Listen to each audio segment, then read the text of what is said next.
Hey guys, welcome back! So, are you ready for part 4 of It's a PixelThing series related to the best unconverted arcade games? Let's take a look! Asterix. Let's start things off right away with Asterix. This is a two-player game in the likes of The Simpsons, Teenage Mutant Ninja or Hero Turtles, and X-Men. It can be as or even more enjoyable as those that I've mentioned, and for some reason, this beautifully crafted coin-op reworking of the world-famous Asterix comic book series was practically nowhere to be seen.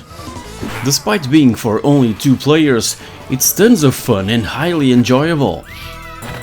The game sees Asterix and Obelix traveling the known world in a similar manner to the books, on the way sending legions of hapless Romans to the clouds and beyond. The presentation, tone and visual design of the game is remarkably close to the original Uderzo artwork, from the animation and facial expressions to the stylized comic book fistfights and the elegant book cover homages introducing each stage. Expect also to visit iconic locations such as Egypt, Britain, Spain and the Colosseum of Rome itself. It's indeed regrettable that this title never received a home conversion, meaning a lot of potential fans missed out on playing it back in the day. Help me!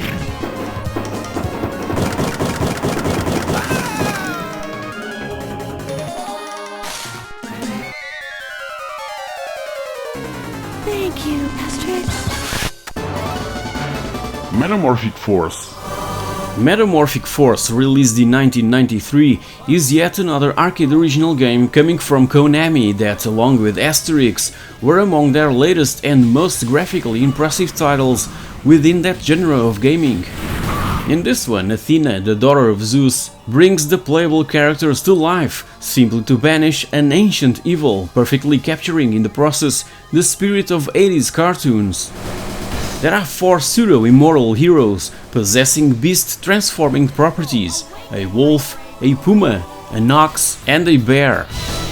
The game is often described as Altered Beast, spliced with the DNA of Thundercats, and it indeed captures the spirit of cartoons from the 80s, and I can perfectly picture its heroes going toe-to-toe with the likes of He-Man or Chitara.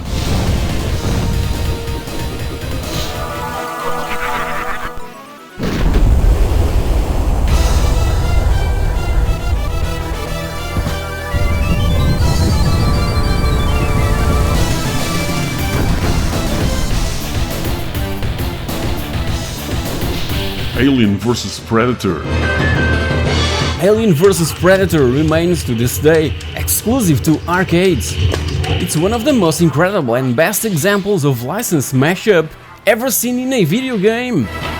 It can be played by up to 3 players simultaneously that must choose from the 4 available characters, one of those based on Major Dutch, Arnie's character from the movie Predator.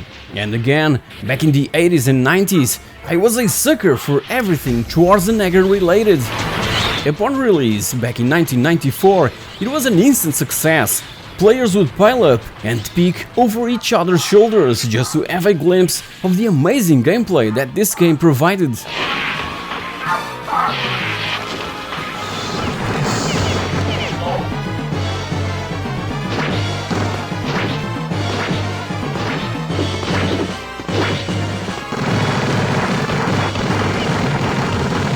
Golden Axe, The Revenge of Death Adder. Here's another extremely popular game at the arcades back in '92 that never came home. Golden Axe, The Revenge of Death Adder. This time around there are 4 characters to choose from instead of only 3: Goa the Giant, Sternblade, Dora and Little Trix the Elf. If we look carefully, we can spot Gilia's Thunderhead on Goa's back. As the title suggests, we're up against Death Adder once again. He returned to regain possession of the Golden Axe and built a giant castle at his own image. Magic spells were redone and multiple paths were introduced in where the Unchosen Ones may appear later in the game. And there were different versions of the cabinet that would allow up to 4 players simultaneously. It would have been awesome to play the Revenge of Death Adder at home, at least on the Sega Mega Drive Genesis. That was the only platform that received Golden Axe-2 back in the day. Being an arcade exclusive really excluded and prevented many fans of the series to keep up with the story. And a year later, Golden Axe-3 was also released in Japan for the Mega Drive and in '95 through the Sega Channel online game service for the Genesis. But chronologically and despite arriving before Golden Axe-3, The Revenge of Death Adder is most likely the fourth game in the series.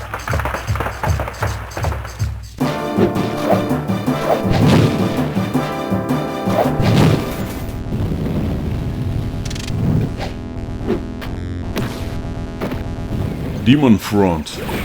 Let me put it this way, Demon Front is simply a shameless Metal Slug clone. And it's not just the art style, it's also because of the use of huge bosses, the near identical selection of weaponry, and the copycat controls. But the game does actually contain some unique elements though. These primarily revolve around the pets that accompany each character, which replace grenades and have a dual purpose. Holding down the fire button changes them up for a special attack, the effect of which depends on our choice of character. One will unleash homing shots, while another will just hover ahead of us. This levels up as we kill enemies with ranged weapons, producing more powerful attacks. The second function for pets is used as a shield, which remains active from the time we press the button until we manually deactivate it or it runs out of energy. Increasing the shield duration is handled by killing enemies with our close-range weapons or pet attacks. The lack of a home conversion for Demon Front can be attributed to the fact that it was produced by IGS, a company which is only active in the arcade market and doesn't tend to license its games. At least it was active till 2019. It's a shame, cause more people should have the opportunity to play this obscure gem.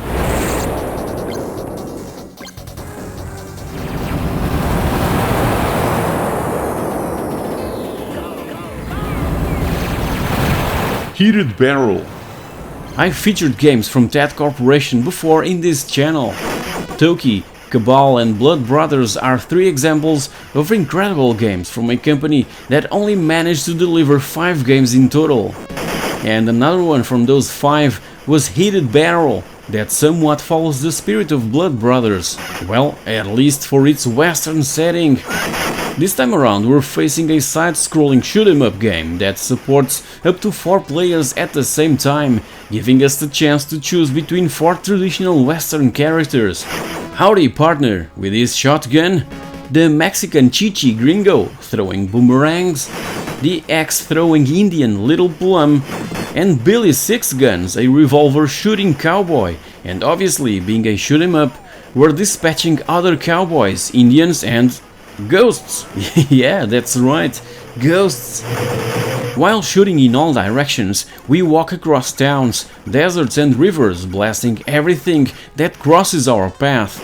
Along the way we can pick up several items, including power-ups that make our bullets stronger, a double star item that gives the character a second weapon allowing to shoot both at the same time, extra lives, and a barrel, which can be used to blow up everything near and makes us invincible for a brief amount of time. As you can imagine, this is useful when we're surrounded.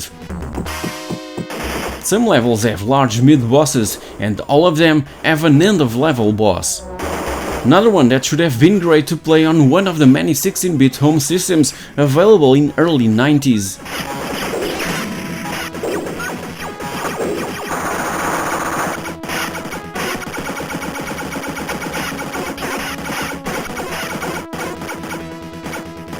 So guys, here you have it, 6 more arcade exclusive games that were never ported to home systems back in the day and that everyone should try at least once in their lives.